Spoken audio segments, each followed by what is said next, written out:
So you can get the protein, you can get the fiber here. Now what I mean by adding seeds or oils, like we talked about the flax seed, the chia seeds, you could add olive oil if you want, but that percent you could add coconut oil, you can add nut butters, things like that to a smoothie. You can kind of experiment if you want to search the internet and find some ones that you think or you'd like to try, obviously do that.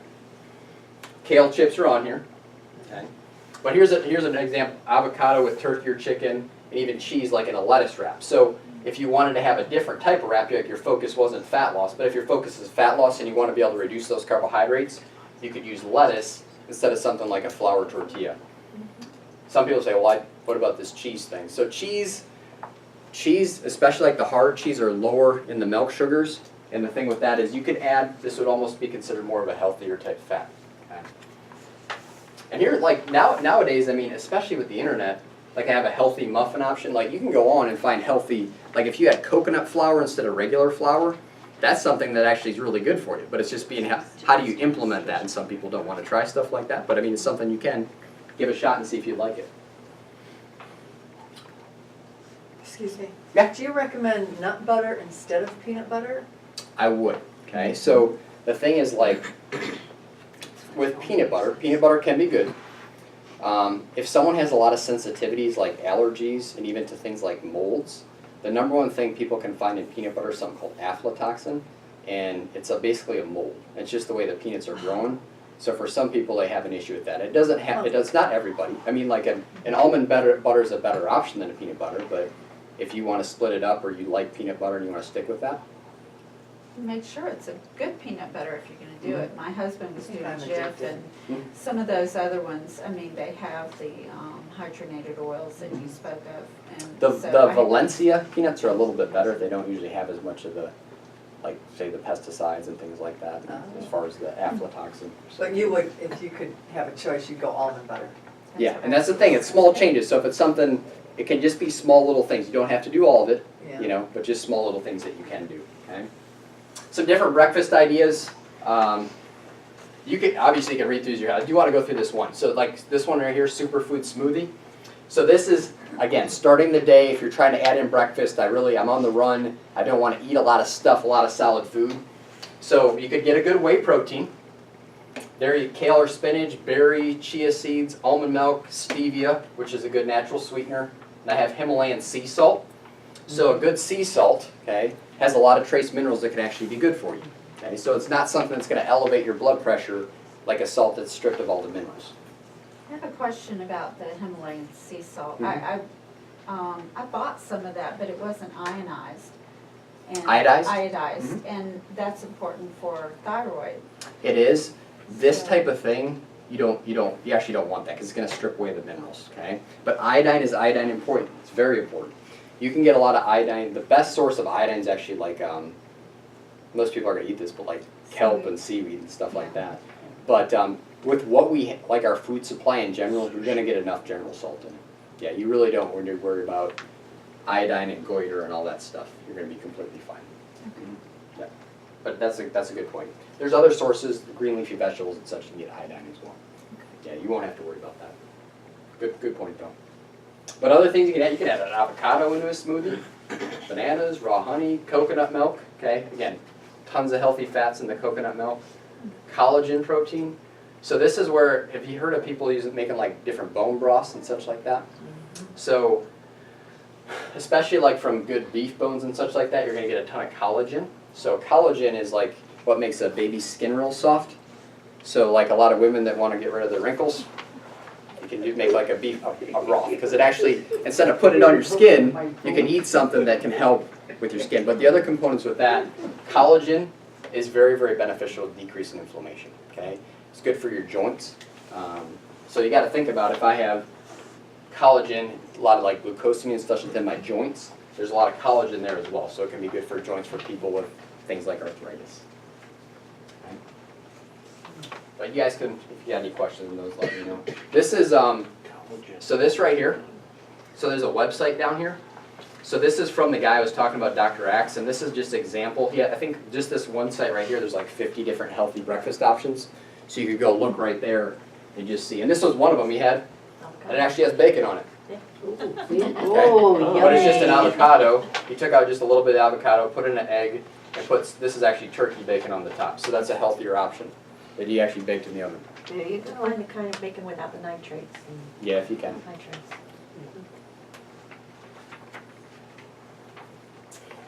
So some lunch options, white chicken chili, fish tacos. Again, you could use like a lettuce type wrap. As far as salads, the thing with the salad where people get in trouble is the dressings, okay? Because the dressings can have a lot of the bad for you oils and just a ton of, and we're not focused on calories, but that can have a lot of calories in a quick amount of time. You could put a half a cup of salad dressing and that could be like 800 calories, you know? So I mean, you just got to be careful with that. So if you can get it on the side, that's a good way to do that if you want to do a little bit of it. And obviously if you have the ability, if you're at home and you can make your own salad dressing, like I have balsamic vinegar and olive oil is always a good option. But you can create your own salad dressing, you know, so it's actually not too difficult. If you go to that site, that drax.com, there's a bunch there. I'm not trying to promote him, but his stuff's all really good, so, but there's other things you can have.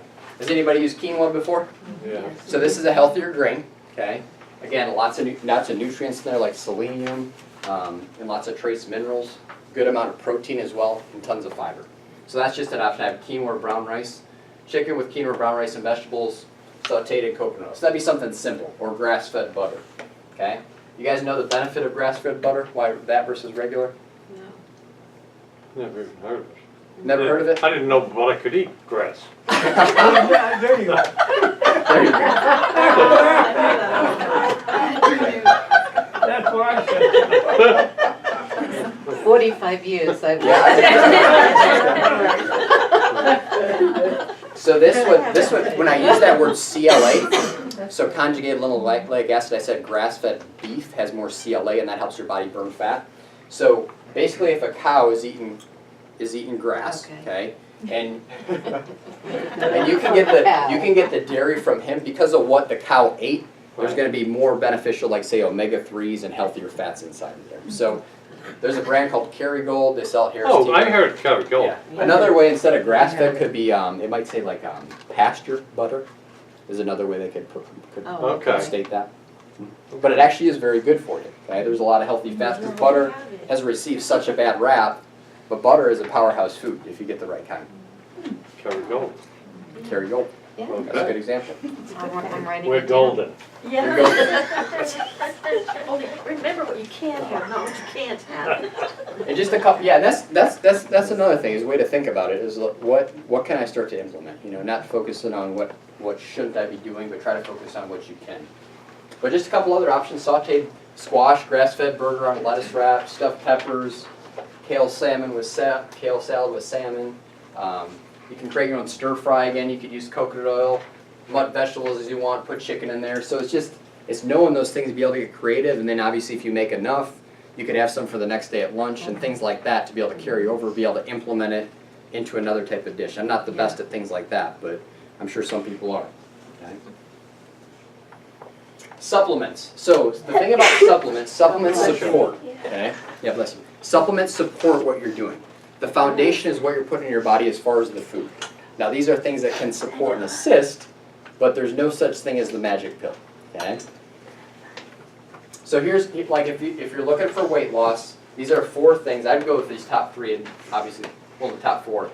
But the thing about these is that don't get caught up in thinking that you have to have these. They're just, again, extras. So like a green superfood powder, and this is just an example, these 2. And these are actually 2 good brands, Garden of Life and Barleans. So they're gonna have things like, if you've heard of chlorophyll or wheatgrass and things like that, that again help with inflammation. You're gonna get a ton of nutrition, very anti-inflammatory. The thing about these 2 is if you don't eat a lot of vegetables day to day, you can get tons of nutrition right from that. You can just put it like, you could have it by itself, or you could just throw a scoop of something like that in a smoothie. A protein supplement, or even like if you can get a grass-fed whey protein supplement, just an additional way to be able to add more protein in your diet. Simple as that. Probiotics. So this is how probiotics can help with weight loss. So there's a strong connection with your gut and your brain. Okay, so the thing with probiotics is if you can put beneficial bacteria in your gut, it can again influence hormones and just create a positive connection from the brain to the rest of the body. The other thing is when you have a proper balance of the bacteria in your gut, okay, because of the way that it supports your hormones and everything else, it can actually assist with weight loss.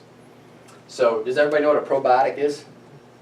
Okay, you guys know what an antibiotic is? So antibiotic, it basically, anti means against, bio means life. So it's killing off bacteria. The goal is to kill the bad stuff off. The problem is antibiotic is going to kill off all the bacteria. So probiotic means pro means for, bio again life, so you're putting healthy bacteria back in your digestive system, okay? Which can be beneficial for a lot of reasons. And the last one on here, omega-3. You can get this from food. I got wild-caught fish, walnuts, grass-fed beef, chia flax seeds. But this is another thing if you don't eat those foods that you could add in. Very, very important for fat loss, okay? Healthier fat.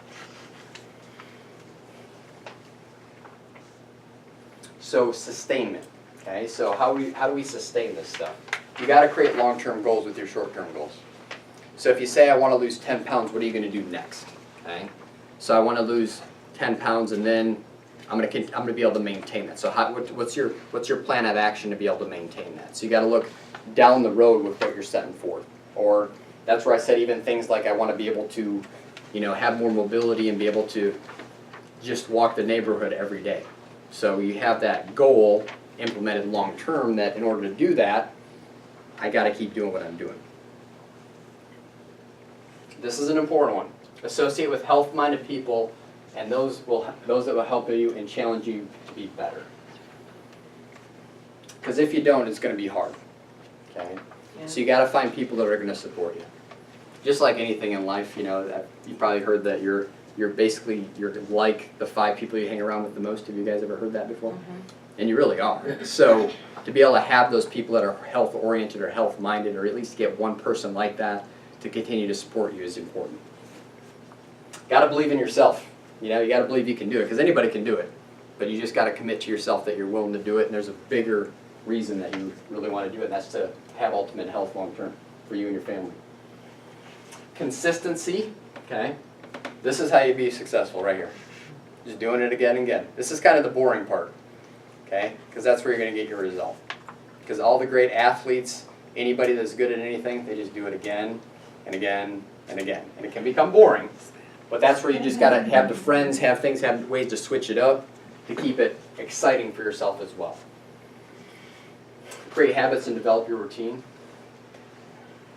And again, implementing things you can do for the rest of your life. So if I say I'm going to completely eliminate this, and I really like this, it might be hard for me to do that the rest of my life.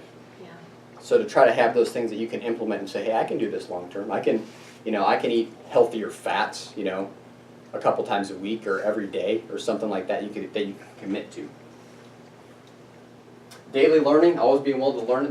But nowadays, again, the advantage with the internet is things like email subscriptions. So say you get a daily note from this health website that just encourages you or has some recipe that you can look at that maybe you write down and implement later. So there's all those little things that you can do, especially nowadays. Go on YouTube, there's lots of videos there. Different books you can obviously be working with. And here's another thing.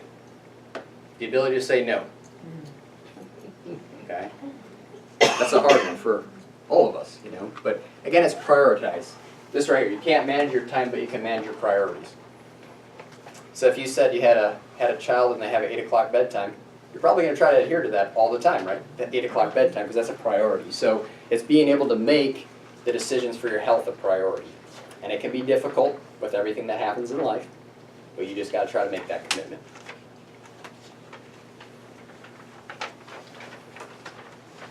A couple other tips. Again, if we're talking about planning, to be able to schedule. So if you have, that's where stuff like classes, if you do classes a couple times a week, if you are a part of a group, like you have, say, 4 other people you meet up with and go work out or walk around the neighborhood, because it has that accountability, but again, you're pre-planning. So if you pre-plan that, most likely you're going to have success with it. If you struggle with this as far as scheduling, and you say, hey, I try working out at lunch and it never works out, I would always probably go to first thing in the morning. Just try to find a way to do it in the morning. And if it's I wake up at 6, then wake up at 5. Just try it, because otherwise it's just, there's going to be something that gets in the way, Try to get to bed a little bit earlier, just so you can try to implement that in there. Nothing's going to get in the way. Another option is to break up exercise. If you have a really, really busy schedule, you could say, hey, I'm going to go for a 10-minute walk at lunch. I'm going to, I don't know, do 50 push-ups in the morning. Just kind of break things up so you still get that level of activity and that level of workout, but it's not at one time. So you're not so focused that I don't have a half hour to do this or 25 or 45 minutes to be able to do that. Don't quit when traveling. So again, just try to schedule that in. First, I wake up in the morning. A lot of hotels or whatever will have places you can go work out, or you can do something simple in the room. Go, or if you're going to be out and you plan on walking around, do it. Implement it during a lunch break or something like that, just so you're not getting off course. There's actually a ton of studies about this, adding in music. So if you work out with music, it just makes you more engaged. It makes people enjoy exercise more. Actually, people are more intense with the way they work out. It's just something that you could add in, whether it be with headphones or just depends on if you're working out at home or not. Eat the majority of your meals at home, because again, this can be scheduled. And again, if you're traveling, it becomes more difficult. There's more preparation involved there. Just like bringing your food with you to work, that's a big one. Going back to, again, letting those close to you know your intentions. So again, family members, let them know, or anybody know that you feel as a friend or someone that you have responsibility with. Let them know. Put it out there, because then it's going to make you more accountable. That, hey, I want to do this every day. And then they have that person ask you, did you do that? So just to have that accountability. Here's another one. Differentiate hunger from boredom. A lot of times when people get bored, they eat. Yes. So what you might want to try doing is try drinking more water. Every time you're hungry, try drinking water. It's not going to be very fun, but the thing about it is a lot of times people mistake hunger and thirst. So just try drinking water, make sure you're satisfied that way as far as thirst, but something to try to do instead of going right for the food.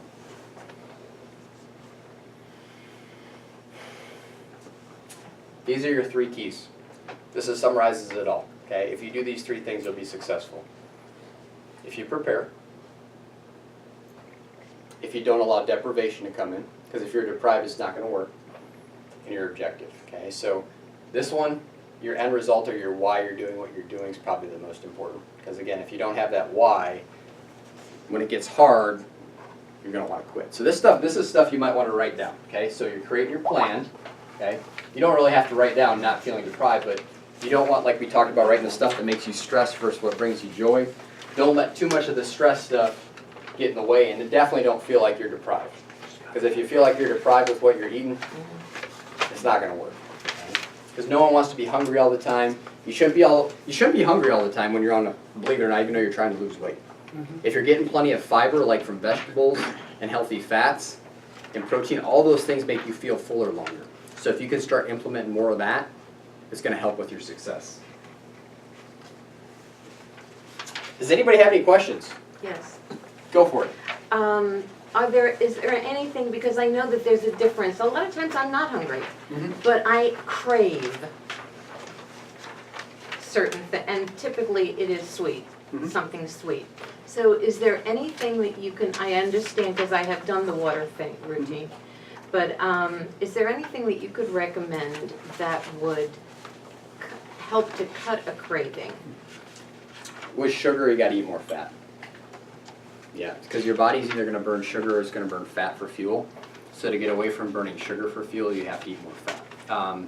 So that's where like stuff, if you just want one thing, like nuts or seeds could be good. There's a lot of healthy fats there. Try to add avocados, coconut oil, the butter that we talked about, things like that. So if you have more of that from a daily standpoint, it's going to allow you to feel fuller longer, plus it's going to cut some of the sugar. I have a question about whey protein. You seem to like whey, but there are other proteins without having the whey. Yep. I guess my question is, because I'm not opposed to the whey protein, although I'm allergic to the casein.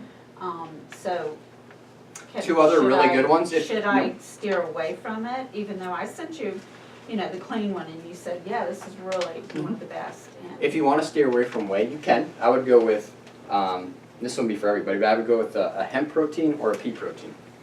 Because those ones are still good. You're not going to have the casein. But the other ones would, possibly? Even any of the wheys, like, if you get a whey isolate, it shouldn't really have much casein, but if you're real sensitive, it still might be a little bit. Okay. But if you wanted to completely avoid that, you can go with the other ones, and you're still gonna get plenty of the amino acids and such that you need for the breakdown of the protein. Okay. Now, a friend of mine told me she got really sick from just throwing the kale into a process, you know, to make a smoothie. She said that you have to blanch it first. Do you know anything about that? Because I've just thrown it straight up in there. Unless she's eating a ton of volume, you might want to take it off the you know, they have that big stem. You might want to take it off that. Some people might have sensitivity eating that big long stem that runs down the middle. So, because I can see some Okay. people stuffing that whole thing in there. But that, Yeah. it'd be kind of almost like if, say, you're gonna eat like a banana peel. Someone might have some issues with that, you know. Yeah. So you might want to pull it off that, and that might help out a little Okay. bit. And usually if you're going to implement the carbs, you want to do that before you work out, right? So Okay, you have so to- yeah, carbohydrates. So like timing with eating carbohydrates, because that's the big deal with weight loss. You really do want to try to minimize those. It's not essential, okay, but if your focus is weight loss, I would highly recommend that. Now carbohydrates, now what I mean, even fruit's a carbohydrate, any type of grains, obviously any type of sugar. So the best time to eat those, if you're going to eat those, would be first thing in the morning when your body needs the energy, okay? And then after you work out, your body depletes something called glycogen, which is its carbohydrate store, so it'll actually help you recover because it'll use it right away as fuel rather than storage. So the best times would be after you work out and first thing in the morning. What do you think about a cheat day once a week? I think it can be good, okay? It depends on the person and the personality, because some people's personalities would be hard with that, where they're trying to implement, say, I'm trying to throw in a bunch of stuff that I typically don't eat. But at the same time, if your body gets used to something, it's like what just happened. So when you're talking about weight loss, it can actually accelerate your metabolism. Because say if you're used to doing this thing all the time, and all of a sudden you do something different, it just shocks it. So yeah, I could see that, where you kind of, I wouldn't go away from everything. Right. I might go like maybe a cheat meal or two, like Yeah. where you have, hey, I want to go out and Pizza or socialize with my friends and do this. And that's where I said if you do right about 80% of the time, you can get away with the other 20%. Even with this, still try to carry that over as much as you can. You might want to tighten that up a little bit if you're really trying to lose weight. But again, if we're trying to create the sustained results long term, still implement something where if I do this 80% of the time, I can still enjoy that other 20% of the time. And not have to be so focused on it. I'm trying right now to get my gut health good, and, you know, I've heard one doctor reference it as, you know, the gut is the GPS for your body. And you alluded to that because you're talking about brain health and such, but on this particular yeast-free diet, it said herbal tea versus green tea. What's the difference really? Herbal versus, so they wanted you to They use herbal want tea? me, he didn't say green tea, he said herbal tea. So, I was just wondering. But he was saying don't use green tea, or not necessarily? He just said, if you're gonna do tea, do herbal. And he said, stay away from coffee because of the molds that you were talking about with, like pistachios and with peanuts and things like that. For the yeast standpoint, I don't know. I Okay, don't know to give you an honest answer with that. Yeah, why you'd say that herbal like that, I'd have to look into that. Yeah. Well, I appreciate everybody coming out. Okay, I hope everybody got something out of this. This is the key. Just preparation. Don't let yourself feel deprived, and just try to establish some sort of objective with what you're doing. If anybody does have any further questions, I'm here. I appreciate you coming out.